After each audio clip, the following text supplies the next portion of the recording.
kasih Tuhan, di kesempatan sore hari ini kami semua masih menikmati perlindungan-Mu, penyertaan-Mu, bahkan pembelaan Tuhan di dalam pilihan-pilihan kami untuk taat kepada firman Tuhan atau membelot dari firman Tuhan. Kami baru saja mendengarkan kesaksian yang menolong kami. Kadang-kadang kami dibawa masuk dalam situasi yang cukup menegangkan untuk tetap memilih hidup atau memilih kematian. Tetapi waktu kami memilih kehidupan, kami mungkin menikmati ada resiko yang kami terima. Tapi kami tahu kepada siapa kami percaya. Kami tahu siapa pembela kami. Terima kasih banyak untuk anugerah-Mu. Biar 1-2 perkataan kesaksian tadi meneguhkan kami, menolong kami. Supaya kami makin terus mengasihi Tuhan walau apapun yang terjadi. Dan biar hidup kami makin menyala-nyala mengasihi Tuhan sampai Tuhan Yesus datang. Waktu yang terbaik juga Tuhan, kami akan mendengarkan sabda Tuhan. Mari bicara buat kami, penuhi kami dengan kemuliaan Allah, urapi kami semua, roh, jiwa, dan tubuh kami. Seketika waktu kami dengar firman Tuhan, kami bisa menangkap sesuatu yang bernilai kekal dari Tuhan. Dan kami menjadi orang-orang yang lebih daripada pemenang. Terpujilah nama-Mu Tuhan. Sekali lagi, urapan-Mu buat kami semua, urapan-Mu buat hamba-Mu yang menjadi alat dalam tangan-Mu. Biar dipakai hanya untuk hormat kemuliaan nama Tuhan saja. Semua intervensi yang tidak datangnya dari Tuhan, kami tolak dalam nama Tuhan Yesus Kristus. Bicara buat kami dan penuhi kami dengan sukacita yang meluap-luap untuk menyambut firman Tuhan. Dalam nama Yesus Kristus Tuhan, kami berdoa dan mengucap syukur. Haleluya. Amin. Baik, puji Tuhan, shalom. Salam sejahtera di dalam kasih Tuhan Yesus Kristus yang memberikan kita kesempatan untuk ada di hadapan Tuhan dalam suasana yang luar biasa sore hari ini. Hari ini masa kampanye terakhir ya, besok sudah tidak boleh kampanye-kampanye. Minggu tenang, saat-saat untuk tenang 11, 12, dan 13. Dan tadi Bapak Ibu sudah dengar kesaksian ya tentang pilihan. Dan memang kesaksian ini meneguhkan apa yang saya mau sampaikan tentang pilihan. Saya tidak sedang omong ke politik, tapi saya mau omong tentang bagaimana kita memilih di antara opsi itu, tetap taat atau tidak. Waktu kita bilang ini, pasti ada sedikit konflik walaupun itu kakak kandung yang paling besar. Harusnya memang mesti ada resiko. Karena kita ikut Tuhan itu belum aniaya. Itu belum penderitaan yang hebat. Itu belum sampai bicara maut yang diterima oleh Kak Nuri. Hanya sedikit konflik. Tapi yang namanya Pak Saudara mau konflik sampai di mana? Apalagi sedarah. Ada amin. Di mana-mana kan begitu. Nanti Pak Saudara bakal rame. Tapi walaupun dia mulut waktu dia bakal bilang beta son injak lu rumah. Itu di mulut sah. Tapi satu waktu juga akan baku injak kembali juga. Di mana-mana begitu. Kok saudara nah? Kita kan satu darah.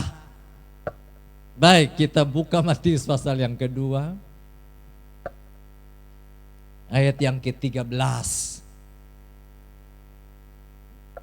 Sampai ayat yang ke-23. Matius pasal yang kedua mulai setelah orang-orang Majus itu berangkat pulang ke Irak, ke Persia. Nampaklah malaikat Tuhan kepada Yusuf dalam mimpi dan berkata, bangunlah, ambillah anak itu serta ibunya, larilah ke Mesir dan tinggallah di sana sampai aku berfirman kepadamu, karena Herodes akan mencari anak itu untuk membunuh dia. Maka Yusuf pun bangunlah, diambilnya anak itu serta ibunya malam itu juga, lalu menyingkir ke Mesir dan tinggal di sana hingga Herodes mati. Hal itu terjadi supaya genaplah yang difirmankan oleh Nabi, dari Mesir kupanggil anakku. Ketika Herodes tahu bahwa ia telah diperdaya oleh orang-orang Majus itu, ia sangat marah. Lalu ia menyuruh membunuh semua anak di Betlehem dan sekitarnya, yaitu anak-anak yang berumur 2 tahun ke bawah, sesuai dengan waktu yang dapat diketahuinya dari orang-orang Majus itu. Dengan demikian genaplah firman yang disampaikan oleh Nabi Yeremia, terdengarlah suara di Rama, tangis dan ratap yang amat sedih. Rahel menangisi anak-anaknya dan ia tidak mau dihibur sebab mereka tidak ada lagi. Setelah Herodes mati, nampaklah malaikat Tuhan kepada Yusuf dalam mimpi di Mesir, katanya, bangunlah, ambillah anak itu serta ibunya dan berangkatlah ke tanah Israel, karena mereka yang hendak membunuh anak itu mereka, artinya banyak ya, atas perintah raja, karena mereka yang hendak membunuh anak itu sudah mati. Jadi mungkin semua sudah mati semua. Lalu Yusuf pun bangun, diambilnya anak itu serta ibunya dan pergi ke tanah Israel. Tetapi setelah didengarnya bahwa Arkelaus raja di Yudea menggantikan Herodes ayahnya, ia takut ke Yudea. Karena dinasehati dalam mimpi, pergilah Yusuf ke daerah Galilea. Setibanya di sana, ia pun tinggal di sebuah kota yang bernama Nazaret. Jadi Nazaret itu di daerah Galilea, Betlehem, Yerusalem itu di Yudea. Hal itu terjadi supaya genaplah firman yang disampaikan oleh nabi-nabi bahwa ia akan disebut orang Nazaret. Baik, demikian jauh pembacaan firman Tuhan buat kita semua. Saya percaya kita yang dengar lalu menjadi pelaku firman Tuhan, kita orang-orang yang berbahagia, yang diberkati oleh Tuhan. Sekali lagi terima kasih buat Opa, buat Pak Bayu, Ibu di sini yang memberi saya kesempatan sekali lagi untuk menjadi alat di dalam tangan Tuhan buat kita semua, untuk belajar firman Tuhan dengan sedikit pokok pikiran tentang memilih, pilih taat atau tidak taat. Kalau taat pasti hidup, kalau tidak taat nanti mati. Tidak submit, tidak tunduk, nanti ada malapetaka. Tapi kalau tunduk, submit, hormat Tuhan, taat Tuhan, dapat kehidupan. Kita tidak tahu apa yang bakal terjadi di 2024. Orang Tionghoa bilang ini tahun naga kayu ya. Karena di Tionghoa ada naga kayu, naga air, naga api. Ini tahun naga kayu. Jadi dengan macam-macam pendapat, dengan macam-macam penafsiran. Tapi buat kita orang-orang di dalam Tuhan, apapun yang terjadi, apapun yang akan berlangsung 1 jam setelah kita pulang dari sini dan seterusnya sampai 31 Desember 2024, kita tahu kita punya Tuhan yang menyertai kita. Waktu malaikat Tuhan bicara kepada Yusuf, anak itu punya namanya Yesus, artinya yang menyelamatkan umatnya dari dosa. Lalu kemudian ayat 23 dia bilang dia namanya Immanuel, artinya Allah beserta kita, Allah yang menyertai kita. Kalau Allah yang menyertai kita, apapun yang terjadi pasti dia akan membela kita. Sebab waktu Pisumba ini kan belum tahu nanti apa yang terjadi. Nah waktu terjadi di sana Tuhan menyertai. Dan kalau Tuhan menyertai, kita lebih dari pemenang. Walaupun itu mayoritas. Walaupun itu pendapat mayoritas. Tapi kalau kita ikut kebenaran, walaupun minoritas di antara mayoritas, kita akan pasti dibela oleh Tuhan. Sebab kita mau hidup. Kalau mau hidup tidak perlu selesaikan dengan cara adat, apalagi ritualnya ritual kesetan. Lebih baik kalau mau putuskan itu hubungan kontrak dengan setan yang berabad-abad, yang bertahun-tahun itu dengan cara Tuhan. Panggil hamba Tuhan. Mungkin bukan buka ayam puhati, dah beli ini, dah beli itu. Yang dah beli itu saja dia pun nasib saja dia tidak tahu. Sumba paling suka dah beli hati babi, hati ayam, hati kerbau. Banyakkan hidup manusia ditentukan oleh hati binatang. Coba suruh lihat, hidup manusia ditentukan hati binatang. Nah untung kita puji Tuhan, kita ada di kelompok doa, ada di persekutuan doa, ada di komunitas sel yang ajar Tuhan, makanya kita paham. Kalau tidak kita beo saja. Jadi antara Tuhan dan setan dia pembeda tipis. Kita pembadan saya yang pergi gereja, tapi tidak paham. Akhirnya kita terkutuk secara lahirnya seperti kelimpahan. Tapi sebetulnya ujungnya menuju maut. Nah waktu kita komplain seperti itu, pasti kita siap untuk dibenci. Tapi lu pembenci berapa lama? Kita ini saya ini yang saya pun saudara-saudara yang kami semua jadi hamba Tuhan, cuci maki kita. Sumpah serapah. Mau perkataan, mau disurat, segala macam. Tapi berapa lama? Karena kita pilih yang benar. Ada amin.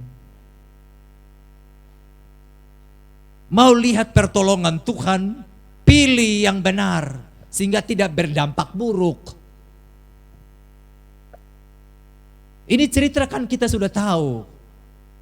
Setelah orang Majus pulang, dia merasa diperdaya, 01-nya Israel merasa diperdaya oleh kaum Majusi. Sepertinya kaum Majusi ini tidak hormat raja, tidak ikut aturan. Datang orang pun negeri, tadi datang minta izin di raja. Sekarang pulang tanpa pamit lagi di raja. Saudara lihat ini. Ini orang pintar, orang cerdas, orang baduit, orang sekolah tinggi. Kelihatan seperti tidak beretika. Waktu datang tadi itu kan mereka pergi ke Yerusalem. Ngomong-ngomong dengan raja. Lalu raja bilang, pergi ya kau sembah nanti kasih tau beto, kau beto jupi sembah. Saudara lihat harusnya mereka kembali untuk pamit lagi, untuk kasih tahu lagi apa yang mereka sudah lihat di Bethlehem. Tapi sekarang saudara, mana mau Majusi ini mau lebih taat siapa? Lebih taat Tuhan, pilih Tuhan atau pilih Herodes? Pilih perkataan Tuhan atau pilih perkataan Herodes? Tapi kan kita sudah mau tahu tuh, waktu mereka diperingatkan dalam mimpi, jangan kembali kepada Herodes. Mereka tidak kembali ke Herodes, tapi pulang menurut pakai jalan yang lain. Saudara lihat ini kaum yang sebelumnya belum percaya Tuhan. Yang mungkin negerinya percaya bulan, bintang, segala macam.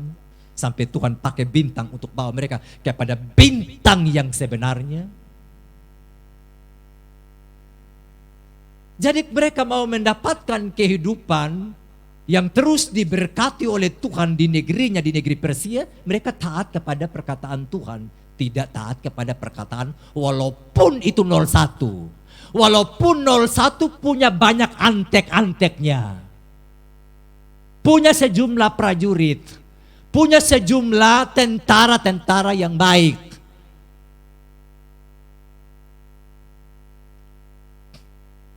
Kalau pemilu nanti polisi dan tentara kan sudah dipilih ya.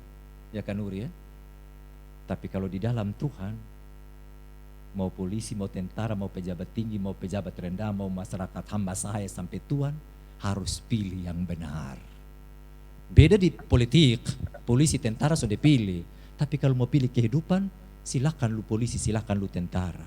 Silahkan lu presiden, pilih yang memuliakan Tuhan. Pilih lebih baik taat kepada Tuhan daripada taat kepada Raja Herodes.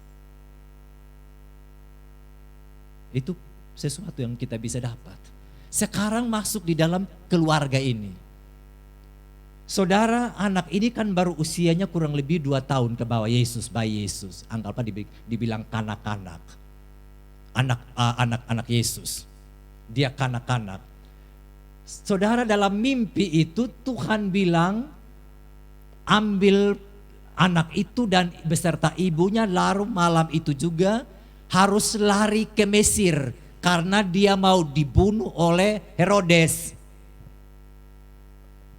Supaya tidak dapatkan kematian, supaya Yesus jangan mati sebelum waktu. Ini saya omong secara di manusia ya.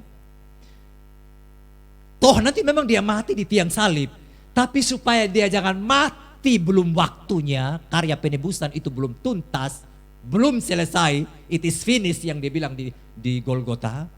Sudah selesai, ini belum selesai. Supaya kanak-kanak Yesus selamat, sekarang harus taat kepada suara Tuhan. Suami istri ini harus tunduk dan taat, memilih perkataan Tuhan daripada memilih perasaan. Lebih tunduk kepada perkataan Tuhan daripada semua hal yang mengganjal dalam hati. Kita kadang-kadang nanti kalau beta begini, nanti beta takut dia tersinggung. Nanti kalau begini, nanti beta takut nanti kakak bilang begini, nanti takut botong bakalai. Ikut sa, lu sonde kompromi, tapi ikut sa dong mau bikin apa botong ikut. Tadi kan sudah dengar cerita, seolah-olah jadi seperti setan putar sedikit. Memang iblis kan begitu, dia menyamar seperti malaikat terang. Kelihatan yang dia omong kayak masuk akal. Saudara, Yusuf dan Maria akan ngomong yang masuk akal. Tuhan, kami baru-baru tidur saja tadi. Ini baru, apalagi kalau Maria bilang, saya baru menyusui. Apakah Tuhan besok tidak bisa pergi keluar dari kota Bethlehem ini, berangkat ke Mesir, lari ke Mesir yang kurang lebih sekitar itu perjalanannya bisa 30 hari sampai 40 hari. Dengan cuaca, dengan suhu yang ekstrim di Timur Tengah itu. Dan itu harus pergi malam itu juga. Nah yang ngomongin kan Tuhan. Melalui mimpi. Kan bisa masuk akal dia bilang begini, Tuhan, apakah Tuhan tidak bisa menggunakan hal yang spektakuler sampai yang ece-ece begini suruh? Ini kan hal yang sepele. Lari. Harusnya kan Tuhan bikin Herodes pemuka bengkok. Dia duduk-duduk begini, dia pemuka bengkok. Iya kan? Kan bisa saja. Waktu dia beri perintah dia bilang prajurit berangkat. Waktu prajurit mau berangkat mau pergi ke Bethlehem untuk bunuh Yesus, tiba-tiba dong takaku semua. Kan bisa seperti di film-film. Apakah Tuhan tidak bisa bikin begitu? Yusuf dan mereka bisa komplain. Tuhan, apakah Tuhan tidak bisa membuat Herodes di singgasananya, dia mulut langsung bengkok, stroke berat yang ringan Tuhan. Langsung stroke berat memang. Tapi kalau mau pilih kehidupan, harus tunduk dan taat kepada Tuhan. Mau Yesus hidup, pilih taat. Tidak taat, Yesus mati. Dan ini kan mengandung risiko yang berat waktu taat, saudara. Coba saudara bayangkan, jalan malam-malam. Saya kalau perjalanan dinas saya ke Nuri, padahal lusa ini baru berangkat. Saya sudah siap-siap memang dari ini hari. Tapi kadang-kadang sudah di atas pesawat baru saya lupa cukur. Padahal sudah 2 hari. Nah saya tidak bayangkan malam itu juga. Segera sekarang.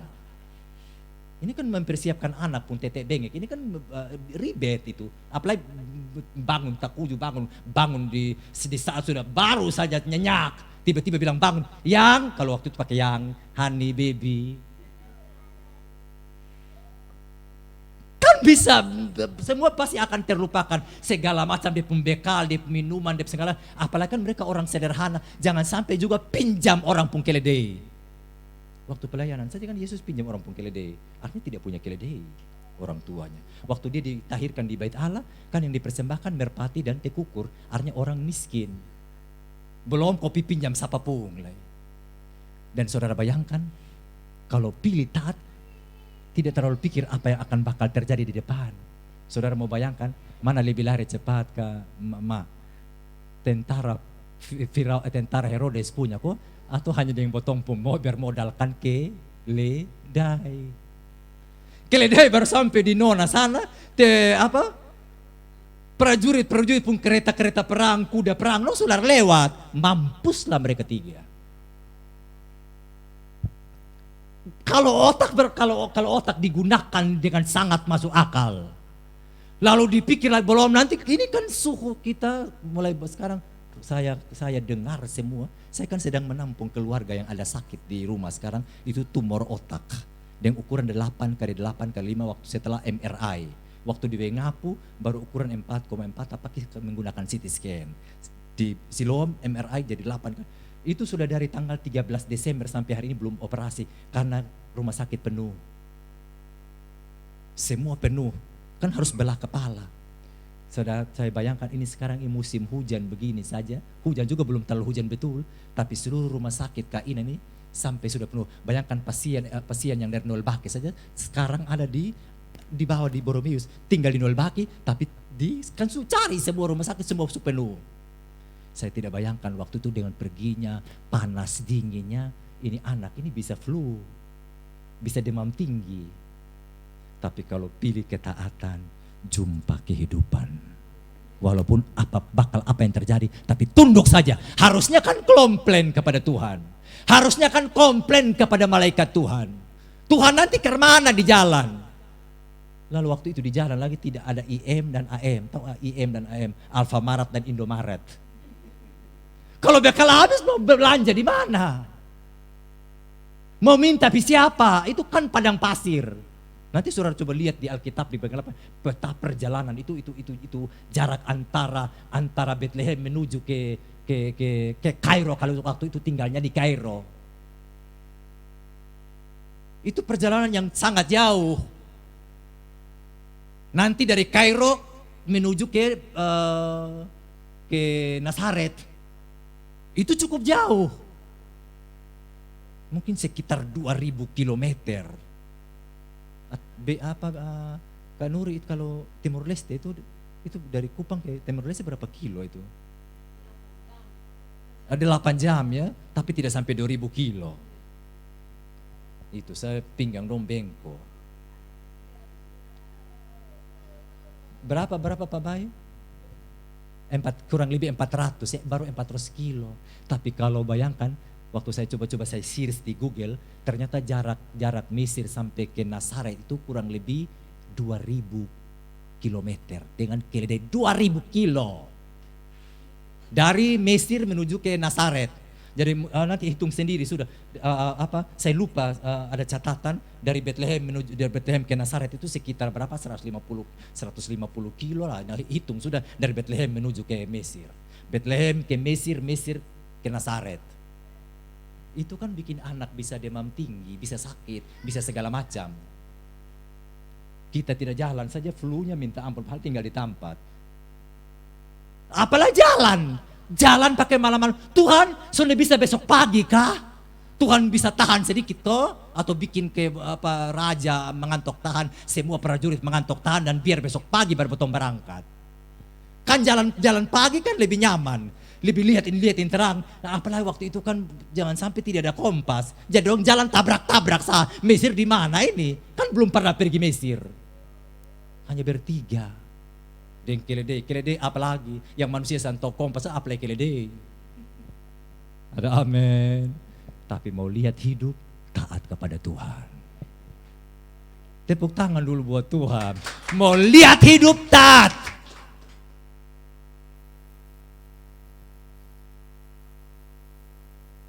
Tidak ada sedikit komplain, tidak ada sedikit komentar. Lalu di antara mereka dua juga dong sonde batas sibuk, semua saling taat satu dengan yang lain. Harusnya kan Maria bilang begini, itu mimpi betul kok sonde. Lebih sekarang lu tidur ulang. Beta juga berhabis kasih susu, dia tadi berhabis kasih menyusui. Lu tidur ulang. Nanti kalau dapat mimpi baru lagi, lalu nanti tanya bapak itu mimpi betul kosonde. Atau lu tidur, beta juga tidur. Kan lu juga, beta juga kan hamba Tuhan. Jadi aku ini hamba Tuhan, jadilah menurut perkataanmu. Jadi kalau Tuhan pernah omong yang lalu kepada beta, sekarang juga beta mau Tuhan ngomong dengan beta juga. Ada amin. Dia akan bilang begitu. Kalau Tuhan ngomong dengan lu, kenapa Tuhan selalu ngomong dengan beta? Kenapa dengan lu sendiri? Lu mau bilang mau pipi, mau jalan-jalan. Tapi beta perempuan ini mau pikir di segala macam. Apalagi kalau waktu itu mesti eok sun lah, bubur sun. Waktu itu dulu masih pakai gurita mah. Sekarang kelahiran modern tidak dilarang menggunakan gurita. Apalagi waktu itu mesti cari gurita.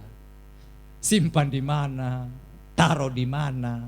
Nah ini malam-malam, kondisi yang sangat memprihatinkan. Dan masuk akal kalau ada pemberontakan satu dengan yang lain. Masuk akal kalau satu bertengkar satu dengan yang lain. Tapi mau lihat kehidupan, taat kepada Tuhan, saling taat satu dengan yang lain. Submit, saling tunduk satu dengan yang lain. Tidak saling mempersalahkan. Kita ini kalau mau ada masalah, kalau memang nah, jadi saling mempersalahkan satu dengan yang lain. Apalagi kalau sampai bilang begini, beta menyesal kawin dengan lu. Lalu satu jawab bilang begini, kok siapa suruh? Itu untuk yang kawin-kawin, yang belum kawin dengar sah. Pasti ada yang namanya persoalan. Tapi persoalan di dalam persoalan itu kita mau lihat kehidupan, mari kita tunduk taat kepada Tuhan. Kita akan pasti lihat dapat hasilnya. Dan buah yang baik, matang, bagus, enak itu tidak jadi dalam satu hari. Apalagi kalau kelapa, bertahun-tahun baru berbuah. Butuh waktu. Mau nikmati hasil dari apa yang kita lakukan, dari ketaatan kita, dari tunduk kita, tidak seperti membalik telapak tangan. Butuh proses. Dan dalam proses itu ada kesabaran. Waktu mungkin di waktu jalan, ya kalau laki-laki sedikit lebih kuat ya Mak. Tapi kalau ibu-ibu jalan begitu malam-malam, jalan berkilo-kilometer, pasti ada sedikit pengeluhan. Wajar. Ada pengeluhan. Belum lagi harus dekap kanak-kanak Yesus. Larinya juga belum bisa jalan jauh. Anak begitu lagi. Ya mungkin sebentar dia di atas keledai, sebentar dia turun, sebentar ibu naik, sebentar ibu turun. Jadi itu butuh kesabaran. Di dalam ketaatan harus dilibatkan kesabaran. Kerendahan hati, tunduk satu dengan yang lain, saling mendengarkan. Dan pasti orang-orang yang seperti itu yang lihat kesuksesan.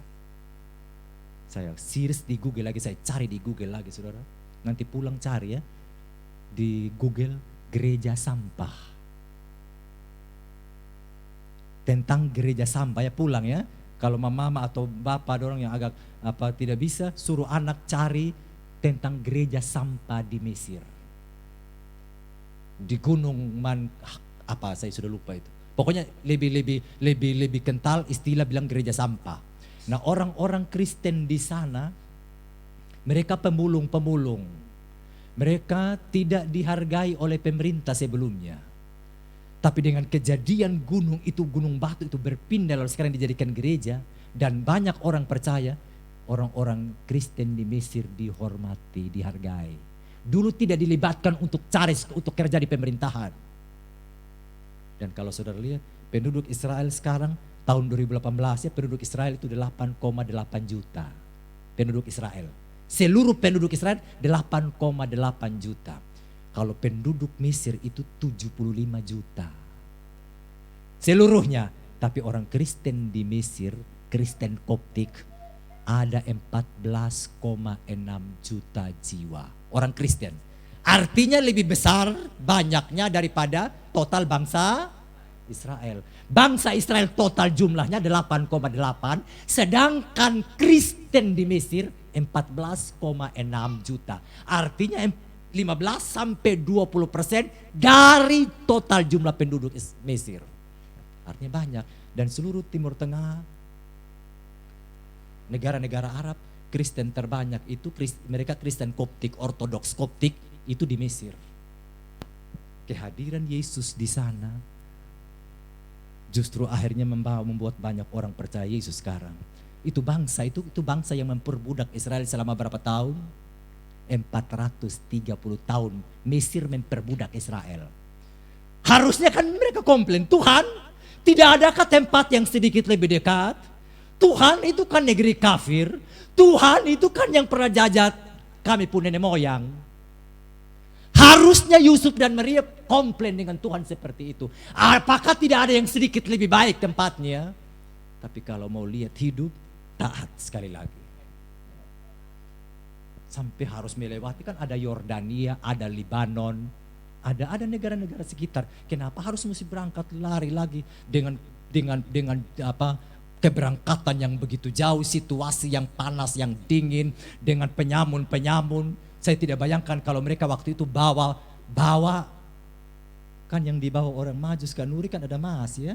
Jadi ada penafsir bilang kemungkinan yang mereka bisa pakai untuk hidup di tanah Mesir itu harta-harta itu emas-emas yang dibawa kaum Majusi. Itu yang membuat maka bisa berhidup, bisa menginap, bisa beli tempat penginapan, bayar tempat penginapan. Itu penafsir yang bilang. Itu kan bisa kan takut akan ada otak terputar, jangan sampai kami jalan nanti penyamun ambil kami pembarang, bunuh kami, lalu diperdagangkan. Apalagi kalau waktu itu ada IPK, isu potong kepala. Pasti kan semua berkecamuk di dalam pikiran. Tapi mau lihat hidup, taat, SAJA. Taat saja. Ini kalau Kak Nuri tidak taat saja, ini pasti ya, maka sia-sialah ikut persekutuan doa selama ini. Tapi taat kepada perintahnya Tuhan, yang menjadi pelita dan terang bagi jalan kita. Walaupun sebab masuk surganya kita ini tidak ditentukan oleh keluarga. Satu urus dia selamat. Ada amin. Satu urus dia selamat. Walaupun botong satu turunan, satu orang tua keluar dari satu rahim yang sama, tapi satu-satu bertanggung jawab dengan selamatnya. Tidak baku tarik seperti kepiting. Kepiting kenapa dong sedikit-sedikit jatuh lagi ke bawah ke ember, dia mau naik kan dong baku hela kembali, jatuh lagi ke bawah. Nah untuk ikuti Tuhan ini masing-masing urus diri sendiri. Sesuai firman Tuhan maksudnya.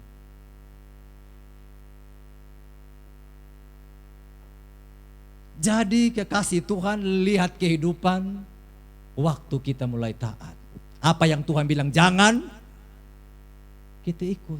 Karena firman Tuhan ini ada larangan, ada janji, ada larangan, ada perintah. Jadi kita mau dapatkan itu janji, tapi kalau kita tidak taat kepada perintah, kita mau dapat hidup, aku menyertai kamu sampai kesudahan alam. Mau disertai sampai kesudahan alam kalau tidak ikut perintah, tidak ikut larangannya bagaimana? Mau dapat janji. Nah kita ini kan paling maniak dengan janji. Pegang kuat-kuat janji tapi tidak pegang kuat-kuat juga apa yang Tuhan mau. Apa yang Tuhan perintah. Apa yang Tuhan larang. Tapi saya pasti diberkati. Ngomong bilang saya pasti diberkati, tapi hidupnya kacau balau. Tapi dia sangat mengimani kesuksesan. Dia bilang saya suka masuk surga, tapi perilakunya tidak menjamin, tidak mendukung untuk dia masuk surga. Dia bilang saya warga negara Indonesia, tapi dia tidak ikut aturan kewarganegaraan di Indonesia. Dia bilang saya warga kerajaan surga, tapi tidak ikut kaidah norma hukum tatanan kehidupan kerajaan surga. Kepingin masuk surga tapi hidup liar.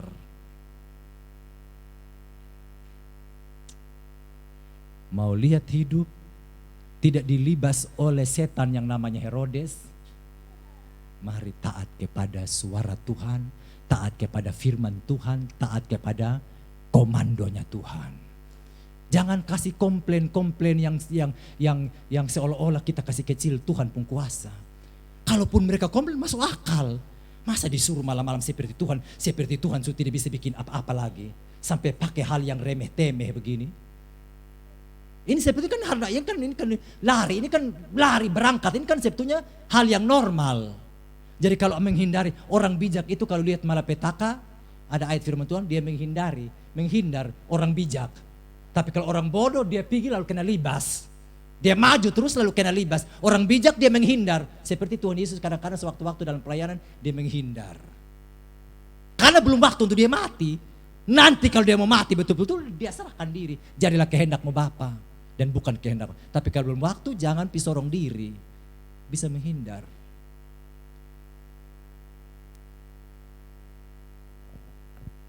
Masuk akal kalau mereka mengkomplain. Tapi mereka tidak komplain. Taat saja. Tunduk saja. Sebab ini perjalanan bukan perjalanan yang main-main.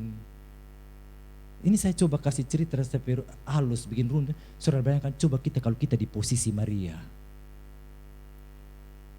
Seorang ibu yang harus merawat anaknya, lalu dalam kondisi perjalanan yang cukup jauh, lalu Markus bilang di Markus pasal 1, di padang pasir itu, di padang belantara, padang gurun itu ada ular, ada kalajengking. Bahaya di perjalanan, risiko yang sangat tinggi. Seperti Tuhan kalau potong pakai bahasa kasar, Tuhan dia omong mengerti, kosong yang dia omong. Kan bisa begitu, Tuhan yang dia omong dia mengerti kah tidak? Dia tahu orang pun perasaan kah tidak? Perintah yang membabi buta. Tapi kalau Tuhan perintah, pasti Tuhan bertanggung jawab, amin. Kalau dia bilang pergi, pergi saja, nanti Tuhan menyertai. Jalani tahun 2004, jalani saja, jangan tanya-tanya dulu. Sebab ini siapa yang tahu yang terjadi besok? Yang ketong tahu besok ada angin, besok matahari ada malam. Yang kita tahu pasti ada siang, ada malam untuk besok. Tapi yang terjadi besok kan kita tidak tahu. Tapi kalau Tuhan bilang jalan, jalan. Kalau Tuhan bilang jalani hari itu, jalani hari itu.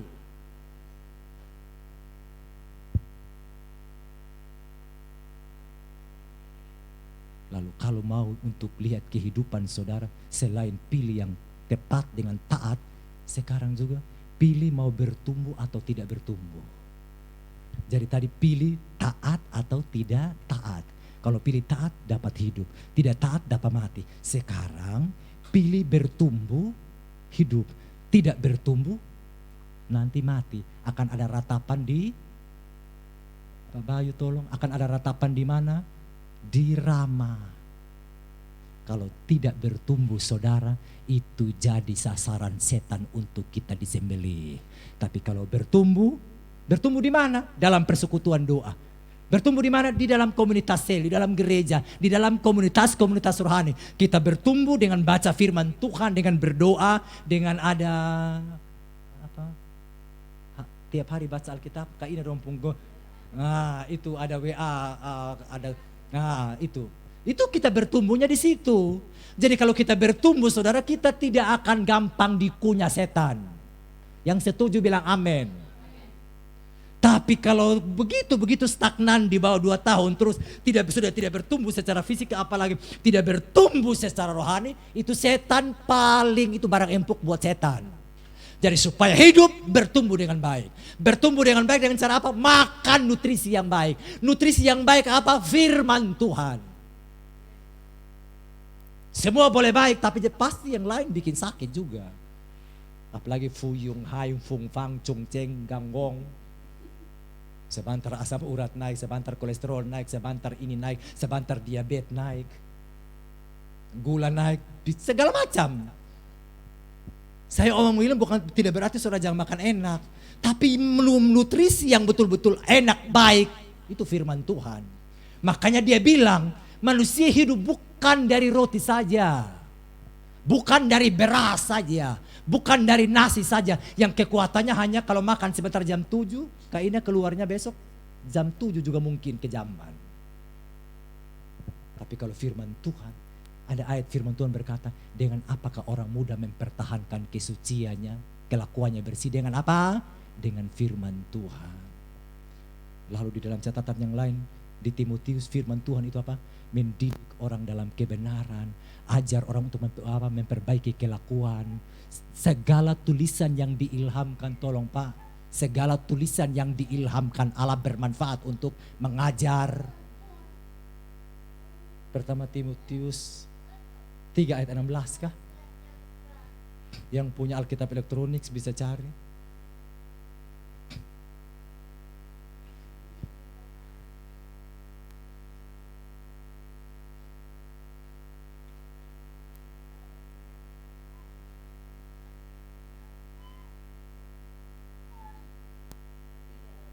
Ya, 2 Timotius 3 ayat 16 Pak Bayu.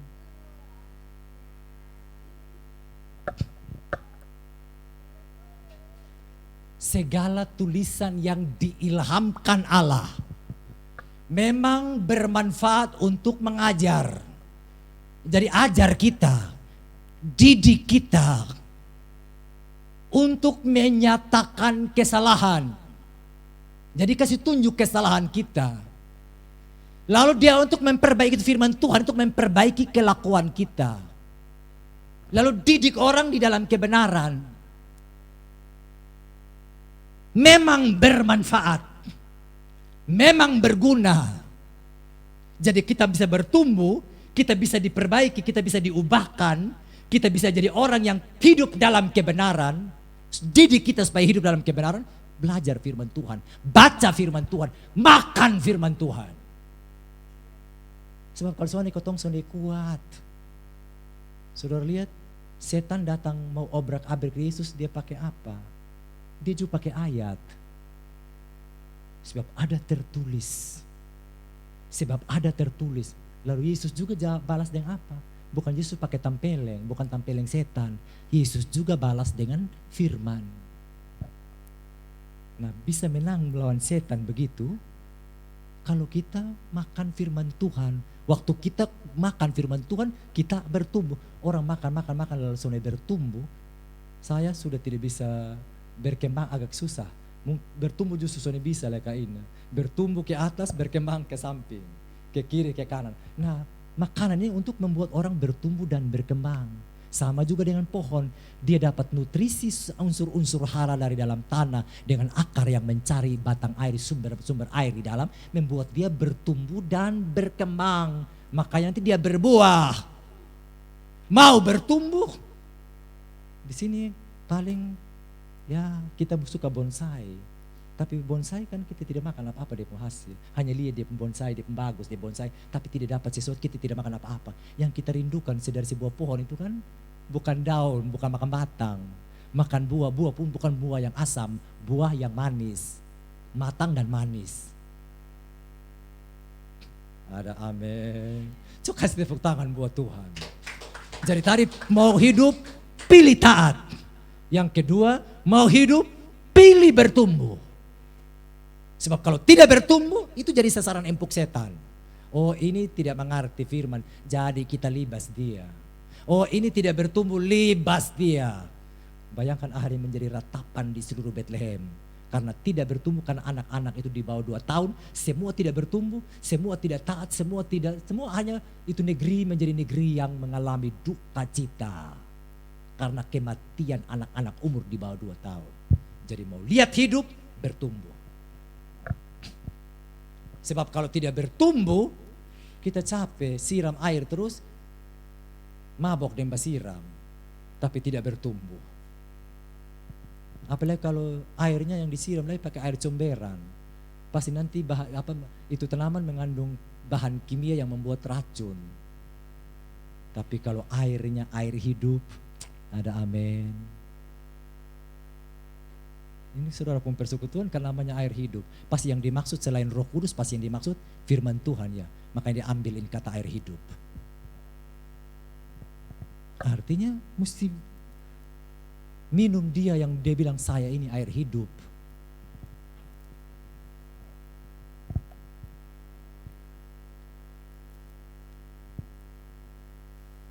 Dan saya percaya Tuhan tolong kita. Herodes yang kita temui, tadi satu kesaksian sedang berhadapan dengan kelompok yang banyak. dengan kepercayaan yang banyak. Saudara lihat, itu Herodes itu beserta waktu Yesus, waktu orang Majus datang, kalau saudara lihat di dalam Matius pasal 1, maka terkejutlah Herodes beserta seluruh rakyat, seluruh bangsa Israel waktu datang. Dong kaget bahwa ada yang lahir di Bethlehem. Dorang dekat dengan Bethlehem, Yerusalem dengan Bethlehem, jaraknya kita lari bilang itu sekitar 10 menit saja kalau dengan mobil. Sekarang dengan kendaraan 100 km per jam itu hanya 10 menit, artinya tidak terlalu jauh. Ada yang lahir di Bethlehem, tapi tidak tahu yang jauh dari Irak, dari Persia, dari wilayah timur, dari daerah timur, bisa tahu ada raja Yahudi yang baru lahir. Di sini belajar Taurat, di sini juga punya ahli Taurat, punya imam-imam kepala, tapi tidak tahu yang terjadi di Bethlehem. Artinya begini, kita hanya pegang bilang kita orang Kristen, tapi kita pun Kristen tadi ke Nuri bilang Kristen campur aduk. Akhirnya kita tidak tahu apa-apa. Ada Tuhan di sana tapi tidak rasa apa-apa tentang hadirat Tuhan. Mengerti maksudnya? Ada hadirat Allah di sana, tapi mereka tidak menikmati hadirat Allah. Yang jauh dari sana justru merasakan hadiratnya Allah. Tahu ada raja yang baru lahir. Karena apa? Terlalu agamawi. Terlalu tradisi, agama tradisi, kebiasaan tradisi. Kan ini orang-orang yang ahli Taurat, imam-imam kepala, pemuka-pemuka agama ini, kan mereka yang belajar Taurat, mengerti tentang Taurat, sekolah Taurat, gelar-gelar yang baik dari sekolah Alkitab Tiranus, pimpinan Gamaliel, termasuk yang namanya Saulus jadi Paulus, itu lulusan Gamaliel di sekolah Alkitab Tiranus. Tapi saudara lihat dia pembunuh orang percaya. Jadi kelihatan agamawi tapi tidak mengerti apa-apa. Orang kafir disandap lihat bintang, Tuhan pakai itu bintang dari kekafiran mereka, lalu datang sujud duluan kepada Tuhan, lalu dong kasih dong pun barang-barang, bukan barang-barang lebih duluan baru sujud. Kita kadang begini, tidak pergi gereja lalu titip, titip beta pun udoi persembahan ya, dia pikir Tuhan ini mengemis dengan persembahan. Tuhan perlu kita yang lebih duluan, bukan perlu lu duluan lu pun korban persembahan. Saudara lihat nanti pulang baca ya, Matius 2, maka sujudlah mereka sujud menyembah kepada dia, lalu kasih yang lain.